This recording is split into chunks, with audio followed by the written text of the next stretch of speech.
안녕하세요. 데놀TV 수요 세미나에서 뵙게 되어 반갑습니다.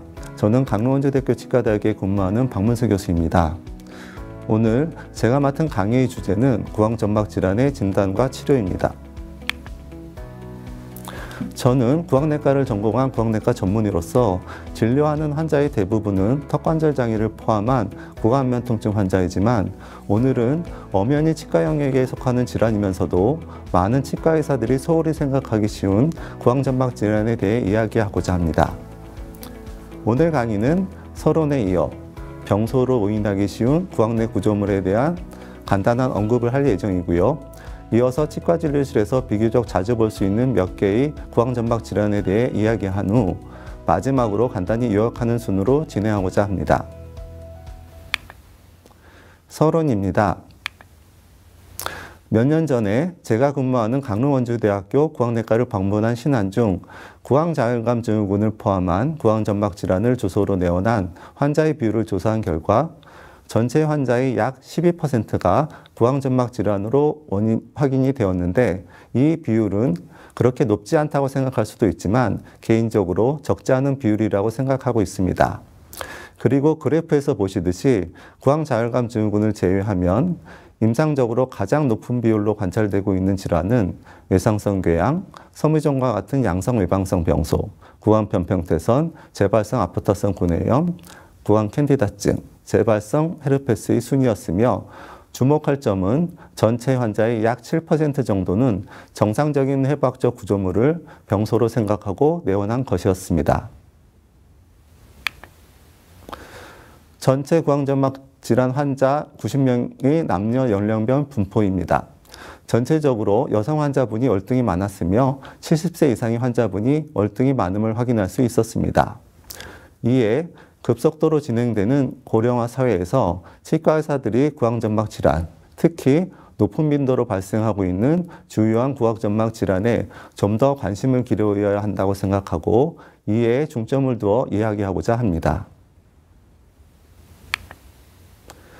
주요 구강점막 질환에 대해 다루기 전에 병소로 오인하기 쉬운 구강내 구조물에 대해 간략히 말씀드리겠습니다. 많은 환자들이 흔히 병소로 오인하는 것은 주로 혀에 존재하는 해부학적 구조물입니다. 그중 혀의 뒤쪽 측면에 위치한 엽장유두, 혀의 뒤쪽 도잘 서피스에 위치한 유곽유두와 혀의 기저부에 위치한 정상적인 림프 조직인 링건 톤실은 다른 조직과는 달리 주름이 지고 돌출되어 있기 때문에 환자들이 우연히 발견하고는 혹시라도 암이 아닐까 하는 걱정을 하며 내원하는 경우가 있습니다. 물론 스퀘머스 셀 카시노마와 같은 병소와 감별 진단이 필요하긴 하지만 해부학적인 위치를 고려하면 어렵지 않게 진단을 할 수 있고 당연히 별다른 치료가 필요하지도 않습니다. 다음은 정맥류입니다. 노인에게서 흔히 볼 수 있는 비정상적으로 확장된 정맥으로 어느 위치나 발생 가능하나 입술, 협측 및 숨측 점막, 그리고 혀의 벽면에 주로 발생하는데 때때로 노화로 인한 혈관벽의 약화와 관련되어 발생한다고 하나 확실치는 않습니다. 입술에 발생하는 경우 뮤코실과 관별이 필요하지만 정맥류는 혈액이 비쳐 보이는 것이기 때문에 훨씬 짙은 색으로 관찰되는 특징이 있습니다. 포다이스 과립은 가장 흔한 정상 구조물의 변이 중 하나입니다. 구강점막에 이소성의 피질성 소엽이 존재하는 것으로 역시 치료가 필요하지는 않습니다. 가장 흔히 관찰되는 부위는 하악구치부에 인접한 협점막이지만 사진에서와 같이 입술에서도 관찰되는 경우가 있습니다. 다음은 백색 점막 부종입니다. 백색 점막 부종은 두꺼워진 부종성 상피를 특징으로 하는 양성 점막 이상으로 협점막에 가장 흔하게 발생하지만 구강저, 혀의 측면 및 복면, 영구계에도 발생 가능합니다. 다른 백색 병소, 특히 협착막에 호발하는 구강편평태선과 감별이 필요한데 백색 점막 부종은 압박을 가하거나 병소 부위를 당기면 병소가 사라지는 특징이 있기 때문에 감별 진단이 가능합니다. 지금부터는 자주 볼 수 있는 구강점막 질환에 대해 이야기하고자 합니다. 제가 구강내과 전공자로서 20여 년간 근무하며 느낀 것은 치과병원을 방문하는 환자의 구강점막 질환은 발생 빈도가 높은 상위 몇 가지 질환이 대부분이라는 것입니다. 따라서 개은이 선생님들도 자주 발생하는 구황점막 질환 몇 가지의 특징에 대해 이해를 할 수 있다면 개인치과를 찾아오는 상당수의 구황점막 질환을 효과적으로 진단할 수 있을 거라고 생각하고 있습니다. 이번 슬라이드는 오늘 제 강의의 핵심이 되는 내용으로 구황점막 질환의 발생 과정을 간단한 모식도로 표현하고 있습니다. 그림에 나오는 용어를 간단히 설명하면 정상 기능은 우리가 살아가면서 기본적으로 하는 저작, 연화, 발음 등의 활동을 의미하며 사건은 우리가 살아가면서 우발적으로 경험하게 되는 다양한 경험을 의미한다고 할 수 있습니다. 그리고 생리적 내성은 특정 개체가 갖고 있는 질환에 저항할 수 있는 능력을 말하며 정상 기능만을 수행하고 있는 경우 이는 일반적으로 개인의 생리적 내성을 넘어서지 않으므로 구황점막 질환이 발생하지는 않으나 정상적 기능에 특정 사건이 추가되어 이 합이 생리적 내성을 추구하거나 사건이 없거나 경미하더라도 생리적 내성이 매우 취약한 경우에는 구황점막 질환이 발생할 수 있습니다. 우리가 살면서 마주치게 되는 사건으로는 외상, 여러 화학물질, 미생물, 면역 이상 등이 있으며 노화, 구황건조증, 스트레스, 면역 저하 등은 개체의 생리적 내성을 떨어뜨리는 영향을 주게 됩니다. 앞서 말씀드린 사건 중 외상으로는 저작 중 혀를 씹는 것과 같은 기계적 외상 또는 이솔질 중의 외상 등이 있으며 이외에 의원성 외상으로 의치를 포함한 구황내 장치에 의한 외상과 치과 진료 중 우발적으로 발생하는 외상 등이 있습니다. 환자들은 생활 중에 많은 화학물질에 노출되게 되는데 치과 진료 중 근관세척에 사용되는 NaOCl과 애칭 과정에서 사용되는 여러 산들이 환자의 점막에 노출될 경우 문제가 될 수 있습니다. 치약 등에 포함되어 있는 화학물질 중 소디움 라우리설페이트는 많은 환자에게 유해할 수 있습니다. 특히 생리적 내성이 취약한 환자에서는 문제가 될 가능성이 높습니다. SLS에 대해서는 뒷부분에서 좀 더 자세히 다루도록 하겠습니다. 지금부터는 생리적 내성에 영향을 주는 요소입니다. 노화에 따라 구황점막도 많은 변화를 겪게 되는데 그 중에서 탄성이 감소하고 외상에 대한 감수성이 증가하며 상피와 결합 조직이 위축되는 경향은 개체의 생리적 내성을 상당히 감소시키게 됩니다. 다음으로 생리적 내성에 영향을 주는 요소는 구황건조증 여부입니다. 구황점막은 피부에 비해 각화가 덜 되어 있기 때문에 기본적으로 외부로부터의 자극에 취약할 수밖에 없는데 이를 보완하는 것이 바로 타액입니다. 구황점막에 필름처럼 막을 형성하고 있는 타액을 잔존타액이라고 하는데 이러한 타액은 저작 등의 기능 시에 윤활작용을 하며 외부로부터의 다양한 자극에 대해서도 1차적인 보호막의 역할을 수행하게 됩니다. 지금 보시는 그래프는 서울대 고홍석 교수님의 연구 결과입니다. 6군데의 구황점막 부위에서 잔존타액의 두께를 측정한 결과 0구개를 제외한 모든 부위에서 구황건조증 환자군 잔존타액의 두께가 현저히 얇은 것으로 확인되었으며 가정 잔존타액의 두께가 얇은 부위는 경구개로 확인되었는데 이는 환자들이 가장 먼저 경구개 부위의 구황건조감을 느낀다는 진술과 일치하는 것이었습니다. 이상의 실험 결과를 이해하기 쉽도록 그림으로 표현해 보면 그림에서 보듯이 구황건조증 환자는 잔존타액의 두께가 상대적으로 부족하여 외부로부터의 다양한 자극에 대해 잘 견디기가 어렵습니다. 스트레스도 구황점막의 생리적 내성에 영향을 주게 됩니다.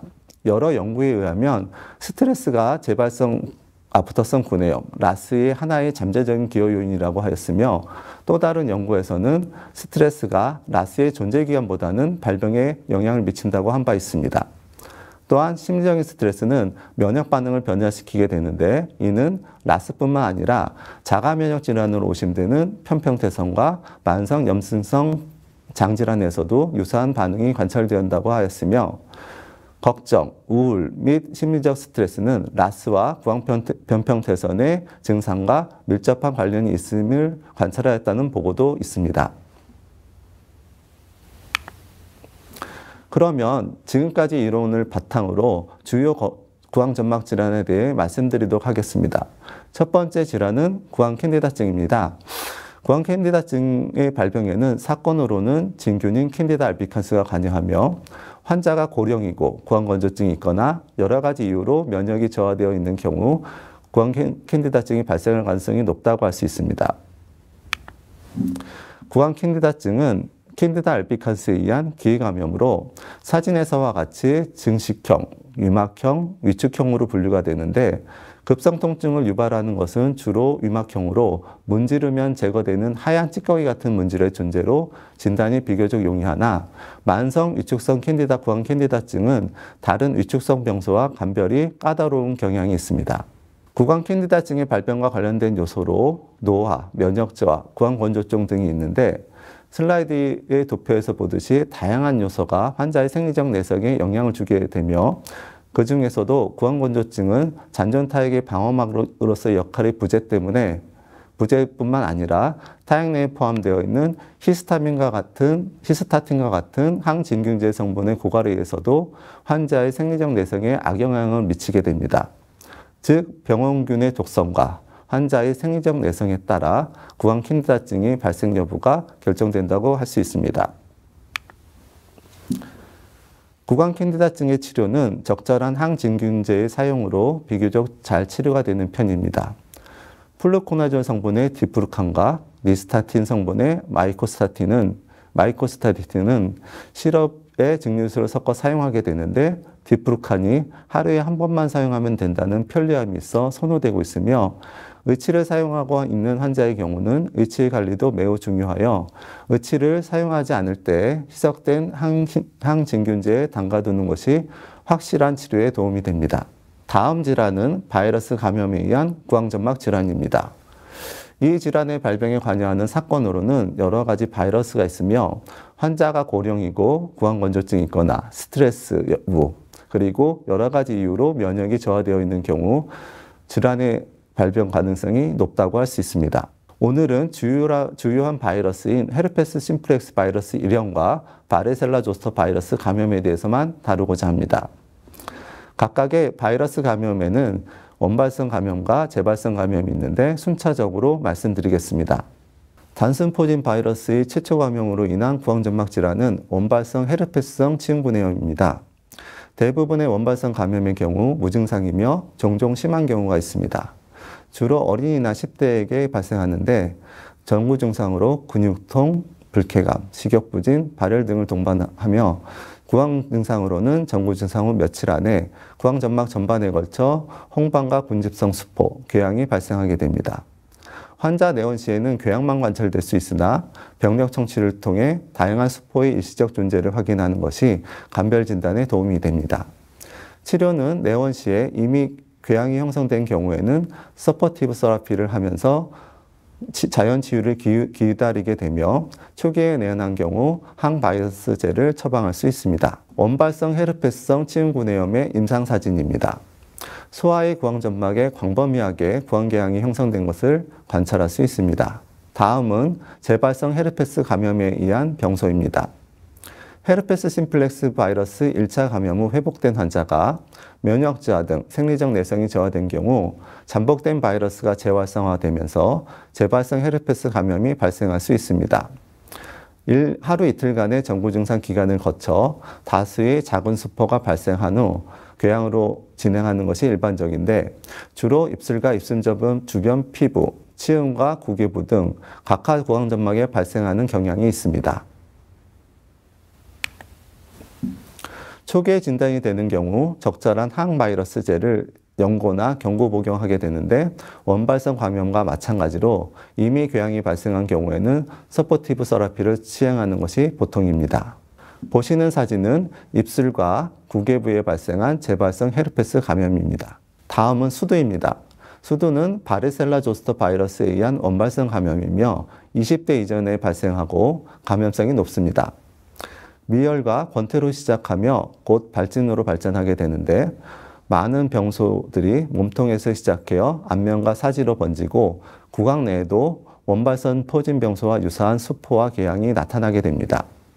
치료는 적절한 항바이러스제와 필요에 따라 이부프로펜 등의 진통제를 사용할 수 있습니다. 수두의 구강내 병소를 보여주고 있는 임상사진입니다. 구강내 병소만으로 수두임을 진단할 수는 없으며 피부 병소와 정신증상 및 병력을 통해 진단할 수 있습니다. 다음은 바리셀라 조스터 바이러스의 1차 감염 후 회복된 환자가 면역저하 등 생리적 내성이 저하된 경우 잠복된 바이러스가 재활성화되면서 발생하는 대상포진입니다. 주로 젊은 성인보다는 노인층에서 호발하며 2일에서 4일간 깊이 쑤시고 타는 듯한 통증이 있는 정구기간 후 띠 모양으로 피부에 물집, 궤양, 가피가 편측성으로 나타나게 됩니다. 병소는 2주에서 4주 내에 치료되고 종종 흉터와 저색소 침착이 잔존할 수 있는데 가장 문제가 되는 후유증은 대산 후 포진 후 신경통으로 이의 예방을 위해 고령의 환자는 적절한 항바이러스제로 적극적으로 치료할 필요가 있습니다. 대상포진이 호발되는 부위는 등이나 허리 부위입니다. 이완된 신경의 해부학적인 위치에 따라 띠 모양의 수포와 궤양이 발생하는데 보시는 사진은 두 번째 흉추신경에 발생한 대상포진의 피부병소를 보여주고 있습니다. 다음은 구강아간면 영역에 발생한 대상포진의 임상사진입니다. 위에서부터 각각 3차 신경의 첫 번째 가지인 옵살믹 너브, 두 번째 가지인 맥실라리 너브, 그리고 세 번째 가지인 맨디블라 너브에 발생한 대상포진의 모습입니다. 다음 질환은 구강편평태선입니다. 저의 경우 환자가 양쪽 협점막이 헐어서 아프다고 하면 우선적으로 구강편평태선을 의심할 정도로 흔히 볼 수 있는 구강점막 질환입니다. 구강편평태선의 발병에는 사건으로 면역 이상과 이상약물 반응이 생리적 내성에 영향을 미치는 것은 노화와 스트레스 정도로 요약할 수 있을 것 같습니다. 구강편평태선은 표층부 상피와 결체 조직 사이의 접촉면에서 면역 이상에 의해 야기되는 질환으로 알려져 있으며 중년층에 호발하고 성별 간의 차이는 없으며 약 3분의 1 정도에서 피부병소가 나타나는 것으로 알려져 있습니다. 주로 협정막, 혀, 입술, 치은 등에 발생하며 기여 요인으로는 스트레스, 전신쇠약, 약물에 의한 이상 반응 등이 있으며 악성으로의 전환율은 논란이 있으나 가능성은 적은 것으로 알려져 있습니다. 편평태선의 피부병소는 사진에서와 같이 약간 융기되어 착색된 형태이며 가려움증을 동반하게 됩니다. 구강편평태선은 백색병소로 나타나는 망상형과 구진형, 적색 또는 궤양성 병소로 나타나는 위축형, 미란형, 수포형 등으로 분류되며 백색병소는 일반적으로 통증 등의 불편함이 없기 때문에 치료를 요하지는 않습니다. 망상형 구강편평태선의 전형적인 소견은 위캄스 선조인데 하얀 선 모양의 병소가 레이스 또는 그물의 형태로 나타나는 것이 특징입니다.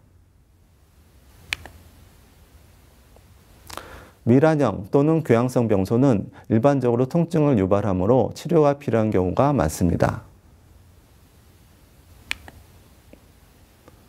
보통은 한 환자에서 여러 유형의 병소가 함께 나타나는 경우가 많습니다. 사진은 망상형과 미란형 병소가 함께 발생한 경우입니다.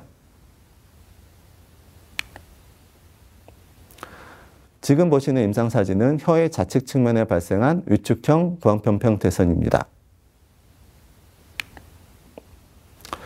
구강편평태선의 치료에 있어 백색병소이거나 경미한 경우 주기적 관찰만을 하거나 환자가 불편감을 호소하는 경우 연고나 가글 형태의 코티코스테로이드를 처방하는 것이 일반적이며 중등도나 심한 경우 코티코스테로이드를 경구로 복용하거나 사이클로스포린 같은 면역 억제제를 도포하거나 경구로 복용할 수 있습니다. 위의 약물 치료 중 환자의 생리적 내성이 저하로 인해 2차성 캐니다증이 종종 발생할 수 있는데 이때에는 적절한 항진균제를 함께 사용해야 합니다. 마지막으로 다루게 될 질환은 재발성 아프터성 구내염입니다. 재발성 아프터성 구내염의 발생에도 다양한 요인들이 기여하게 되며 이에 대해 차례대로 다루도록 하겠습니다. 재발성 아프터성 구내염은 구강에 가장 흔히 발생하는 만성질환으로 전체 인구의 5에서 25%에서 발생하고 10세에서 40세에 호발하는 것으로 알려져 있습니다.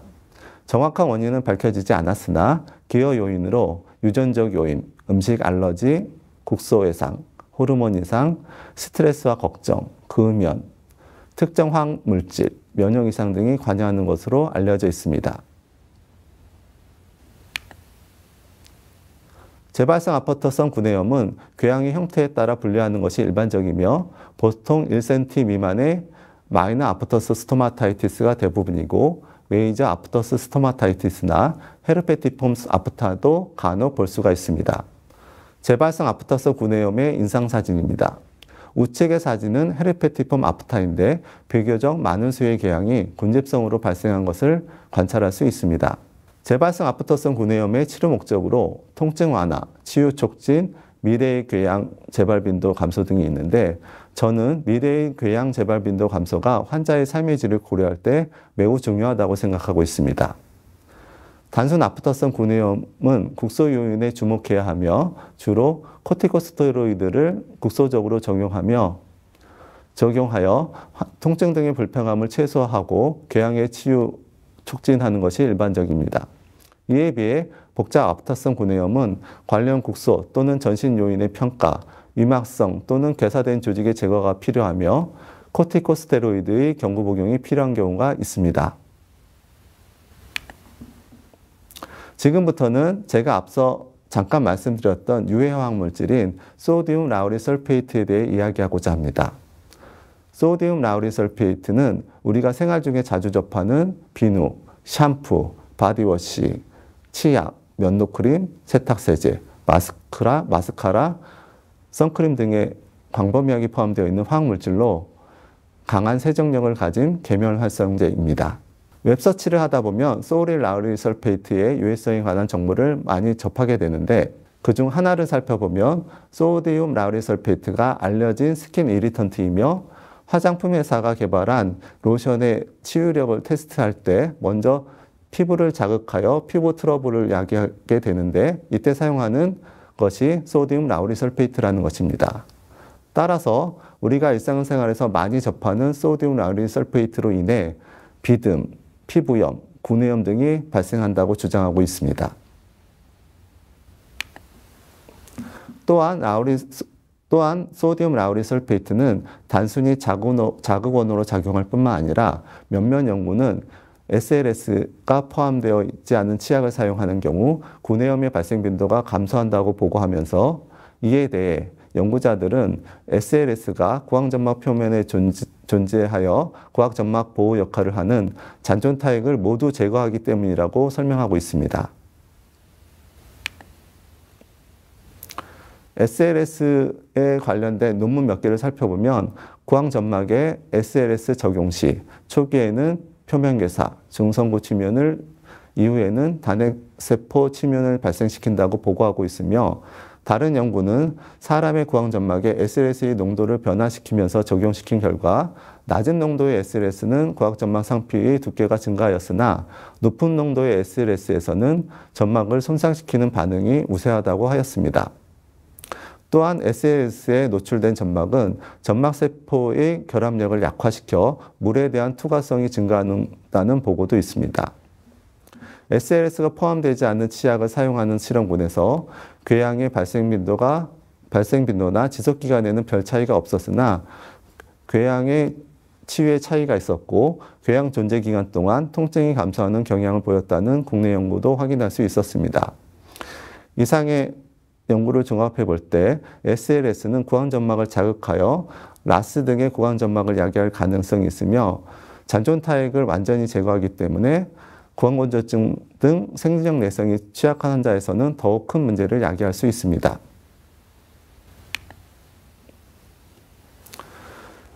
이제 강의를 마무리할 시간이 된 것 같습니다. 오늘 제 강의의 핵심이 되는 슬라이드를 다시 한번 보여드리고 있습니다. 구황점막 질환의 발생에 어떠한 기여 요인이 관여하는지 유심히 살펴보시기 바랍니다. 마지막으로 요약입니다. 첫째, 노인 인구의 증가로 병원을 방문하는 구황점막 질환 환자의 수는 점점 증가할 것입니다. 둘째, 치과 의사들은 환자들이 병소로 오인하기 쉬운 구황 내 정상 구조물에 대해 충분히 이해하고 설명할 수 있어야 할 것입니다. 셋째, 치과 의사들은 치과를 방문하는 환자의 주요 구황점막 질환의 감별 진단과 기본적인 치료에 대해 관심을 가져야 하며 이러한 구황점막 질환에 대한 적절한 치료 및 진단 및 치료를 위해서는 구황점막 질환 발생에 기여하는 여러 요인에 대해 이해할 필요가 있습니다. 이상으로 오늘 제가 준비한 강의는 모두 마치도록 하겠습니다. 두서없는 강의를 오랫동안 경청해 주셔서 감사합니다.